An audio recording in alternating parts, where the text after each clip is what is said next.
ఈరోజు నేను చూపించే వంట ఏంటో తెలుసా?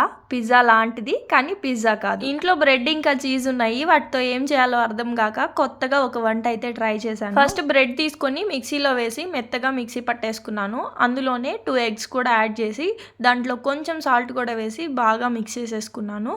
ఇది మొత్తం బాగా మిక్స్ చేసి పక్కకు పెట్టేసుకొని ఒక ప్యాన్ మీద ఆయిల్ అప్లై చేసేసి ఆయిల్ కొంచెం వేడయ్యాక దాని మీద ఆనియన్స్ ఇంకా టొమాటో స్లైసెస్ యాడ్ చేశాను. ఇవి రెండు యాడ్ చేసిన తర్వాత మనం మిక్స్ చేసుకున్న బ్రెడ్ ఇంకా ఎగ్ మిక్చర్ ఉంది కదా, అది ఆమ్లెట్ లాగా పైనుంచి పోసేసి ఒకవైపు బాగా కాలిన తర్వాత రివర్స్ చేసేసుకొని దాని పైనుంచి కొంచెం చీజ్ అలాగే కొంచెం ఆరిగానో ఇంకా చిల్లీ ఫ్లేక్స్ యాడ్ చేసి 2 మినిట్స్ ఆగినాక సర్వ్ చేసేసుకోవడమే. ఇది చూడడానికి మీకు ఎలా ఉందో కానీ టేస్ట్ మాత్రం నిజంగా పిజ్జా లాగే ఉంది. మా వాడైతే దీనికి పిజ్జా అని పేరు పెట్టేసి. దీన్ని చూసి మీరు భయపడకుండా ఖచ్చితంగా ఒకసారి ట్రై చేయండి, మీకు డెఫినెట్ గా నచ్చుతుంది. ఇంతకీ ఈ పేరు లేని వంటకి మీరేం నామకరణం చేస్తారో కమెంట్ చేయండి.